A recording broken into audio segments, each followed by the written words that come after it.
I've always been fascinated by stop-motion animation for the unique look of it and how much work goes into making it. This interest probably started after watching Wallace and Gromit as a kid, and I used to make some simple Lego stop-motion movies. Here's a clip from one I made back in 2005.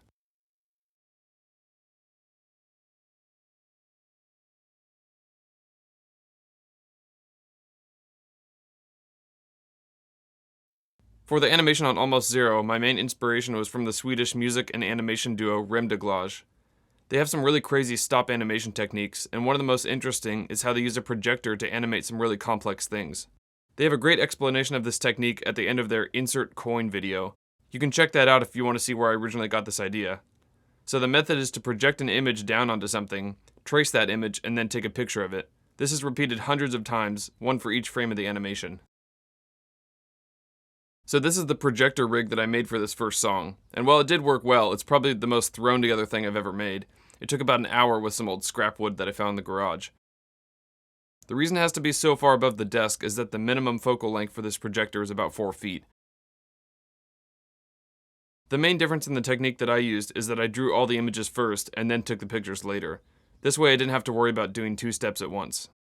Once I had all the drawings done, this is the setup that I actually used to take the pictures of each drawing. So this method for doing stop motion isn't as impressive as people who do full-on claymation, but I think it's an interesting happy medium between computer-generated animation and something that's totally handmade. It gives you the accuracy of a computerized file, but the look and feel of a handmade stop animation.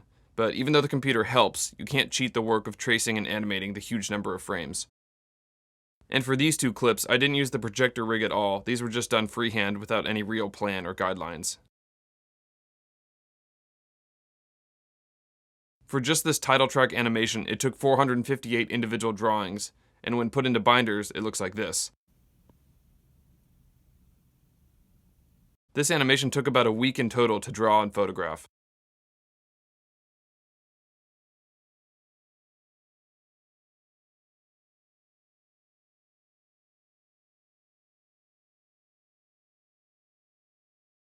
While this hand-drawn animation took a lot of work to do, it's still kinda hard to compare with the diminishing returns animation, which is definitely one of the most complicated and labor-intensive things that I've ever done.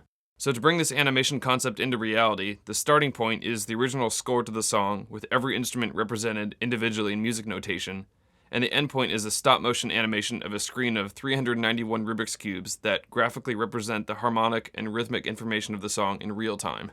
So yeah, it's a pretty obscure problem to tackle, and when I started breaking it down, I knew that at some point I'd have to be sitting in front of the screen of cubes and actually manipulating them to match the notes of the song. And the main difficulty in that is that it would just be way too confusing for me to sit there with the score in front of me and try to translate it in real time to how the puzzles had to be laid out. So that was the first step of progress forward, where I realized that I needed a different format of score to read to tell me how to lay out the puzzles for each frame. So I had to simplify the score, and one of the main problems here is that I had instruments written in 3 different transposing keys at the same time. There's instruments in concert pitch, bass, guitar, piano, in B-flat, soprano and tenor sax, and in E-flat, alto and bari. I could have transposed everything to concert, but since the song starts with that sax quartet anyway, I figured it would be easier to put the whole song into either E-flat or B-flat. I chose E-flat because I wouldn't need to go lower than the low A on bari, or a low concert C. So this was the next major step forward, realizing that I could re-notate all the parts down to just 2 staffs. One is alto sax and one is bari sax. This would cover the whole range that I needed, and since guitars are basically just playing power chords the whole time that are rooted the same as the bass, I could represent both these parts through just the guitar power chords. So here's the full score reduced down to 2 staffs. So once I had this condensed score, I needed to somehow translate this into a different type of format so that I could more easily transfer the notes to the puzzle screen. And this is the format that I came up with. To explain how this new score format is read and animated, one page represents 1 bar 4/4, or 16 16th notes, or 16 frames of the animation. Each vertical column of the score represents 1 vertical column of the puzzles on the screen, which is equivalent to 1 16th note in the song. And a critical decision that I had to make early on, during the actual composition process, was the tempo of the song, which is 150 BPM. And I chose this tempo because at 150, a stream of 16th notes will pass by at exactly 10 frames per second, which is the frame rate of the final animation. So for every second of music, I have animated 10 unique positions of the screen of 391 cubes. So each vertical column in this format represents one full screen of the cubes, and this is how fast the final animation goes through this score format. And then the notes are organized chromatically up and down, one pitch per sticker row. So this is what a chromatic scale in 16th notes would look like, and this is what a chromatic scale in 8th notes would look like. And if you couldn't already tell from the harmony of this song, this is partially where the title comes from, where if you turn the same layer on each puzzle, it spells out a giant diminished chord in this new score format. And then here's the pattern which this whole song is based off of, as well as many other songs on the album. You can see how it spells out both an F-sharp diminished chord at the same time as a B whole half diminished scale.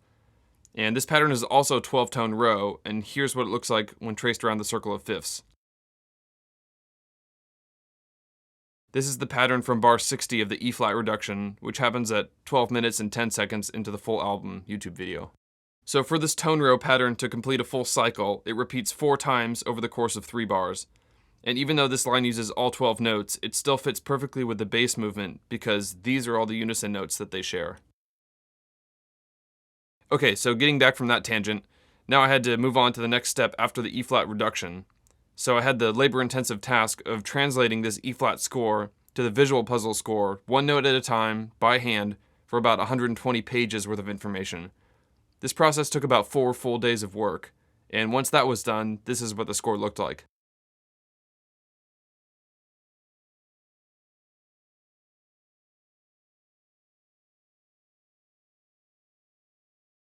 It looks complicated, but now it was in a format that I could efficiently read and translate to the screen of cubes.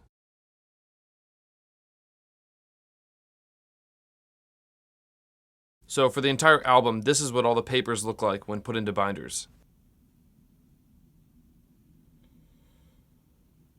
So here's some pictures of my filming setup for the puzzle screen. My iPhone sat on top of this PVC frame to take all the pictures, and I needed them to be perfectly straight, and to avoid having to adjust them all in post, I built this adjustment setting to dial in the straightness of the pictures manually.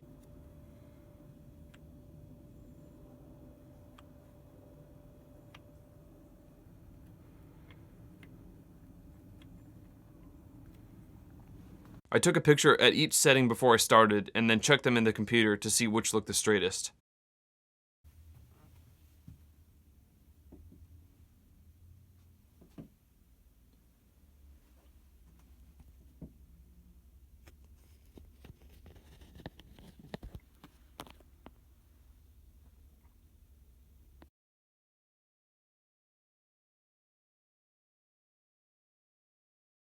Then, to actually do the animation, I used the layout of each vertical column in the score to update the very far right column of puzzles on the screen for each frame. Once that whole frame had been animated, I take out the very far left vertical column and put it at the very far right, where it gets updated for the next frame. This process is repeated 1,824 times to complete the animation, which means that I took 1,824 unique pictures of the screen of 391 puzzles. This took me a total of 60 hours. I worked on it 10 hours a day for 6 days straight. So here's a real-time clip of me animating one out of the 1,824 frames, just to give you a perspective of how long this actually took me to do. It took a huge amount of concentration to try to do this as accurately as possible, and out of 1,824 frames, I only made 2 mistakes, where 2 different times when I went to take the iPhone picture, my finger touched the screen twice, so I had 2 sets of duplicate images in the animation. This made the animation go just ever so slightly out of alignment in 2 areas, but it was so minor that it took a while to even notice that it was there.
So I thought I would show you each page of this binder in real time so you could see how it lines up with the song.